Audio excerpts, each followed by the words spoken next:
Chapitre 11. Livre des Nombres. Or le peuple se répandit en plaintes qui arrivèrent aux oreilles du Seigneur. Cela lui déplut. Quand il entendit, sa colère s'enflamma. Le feu du Seigneur s'alluma contre eux et dévora une extrémité du camp. Alors le peuple cria vers Moïse. Moïse intercéda auprès du Seigneur et le feu s'apaisa. On appela ce lieu Tabéhéra, c'est-à-dire incendie, car le feu du Seigneur s'y était allumé contre eux. Il y avait un ramassis de gens qui étaient mêlés au peuple. Ceux-ci furent saisis de convoitise. Même les fils d'Israël se remirent à pleurer. « Ah, qui donc nous donnera de la viande à manger ? Nous nous rappelons encore le poisson que nous mangions pour rien en Égypte, et les concombres, les melons, les poireaux, les oignons et l'ail. Maintenant notre gorge est desséchée, nous ne voyons jamais rien que de la manne. » La manne était comme des grains de coriandre, elle ressemblait à de l'ambre jaune. Le peuple se dispersait pour la recueillir, puis on la broyait sous la meule, ou on l'écrasait au pilon. Enfin, on la cuisait dans la marmite et on en faisait des galettes. Elle avait le goût d'une friandise à l'huile. Lorsque, pendant la nuit, la rosée descendait sur le camp, la manne descendait sur elle. Moïse entendit pleurer le peuple, groupé par clans, chacun à l'entrée de sa tente. Le Seigneur s'enflamma d'une grande colère. Cela déplut à Moïse. Et il dit au Seigneur, « Pourquoi traiter si mal ton serviteur ? Pourquoi n'ai-je pas trouvé grâce à tes yeux que tu m'aies imposé le fardeau de tout ce peuple ? Est-ce moi qui ai conçu tout ce peuple ? Est-ce moi qui l'ai enfanté pour que tu me dises, comme on porte un nourrisson, porte ce peuple dans tes bras jusqu'au pays que j'ai juré de donner à tes pères ? Où puis-je trouver de la viande pour en donner à tout ce peuple ? Quand ils viennent pleurer près de moi en disant « Donne-nous de la viande à manger ?» Je ne puis à moi seul porter tout ce peuple, c'est trop lourd pour moi. Si c'est ainsi que tu me traites, tue-moi donc, oui, tue-moi, si j'ai trouvé grâce à tes yeux, que je ne vois pas mon malheur. Le Seigneur dit alors à Moïse, « Rassemble-moi 70 hommes parmi les anciens d'Israël, connus par toi comme des anciens et des scribes du peuple. Tu les amèneras à la tente de la rencontre où ils se présenteront avec toi. Là, je descendrai pour te parler, et je prendrai une part de l'esprit qui est sur toi pour le mettre sur eux. Ainsi, ils porteront avec toi le fardeau de ce peuple, et tu ne seras plus seul à le porter.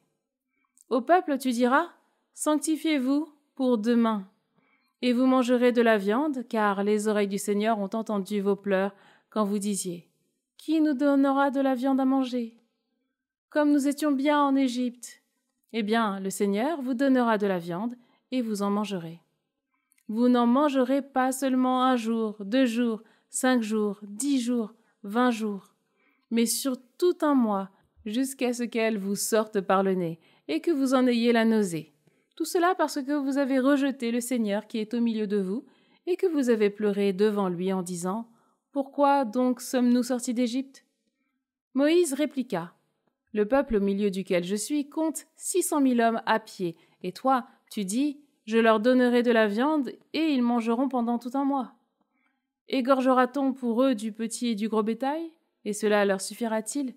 Tous les poissons de la mer, si on pouvait les ramasser pour eux, cela leur suffirait-il ? » Et le Seigneur dit à Moïse, « La main du Seigneur serait-elle trop courte ?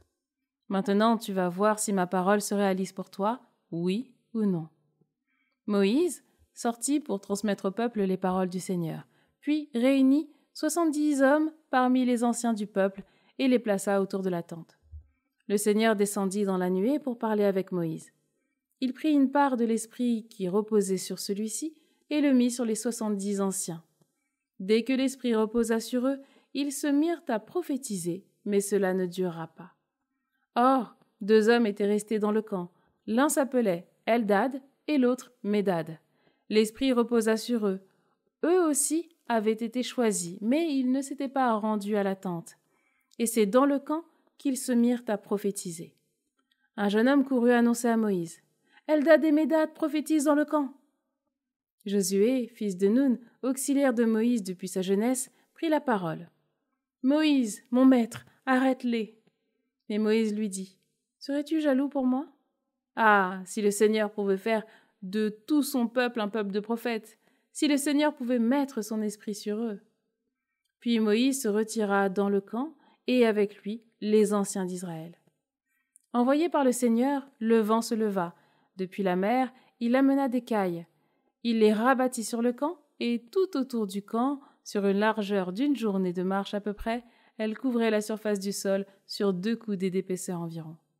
Le peuple resta debout tout ce jour-là, toute la nuit et toute la journée du lendemain. Ils ramassèrent les cailles. Celui qui en eut le moins en ramassa 10 grandes mesures. Ils prirent beaucoup de temps pour les étaler tout autour du camp. La viande était encore entre leurs dents.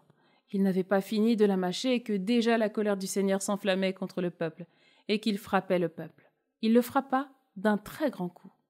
On appela donc ce lieu Kibroth ha-Tahawa, c'est-à-dire tombeau de la convoitise, car c'est là qu'on enterra la foule de ceux qui avaient été pris de convoitise.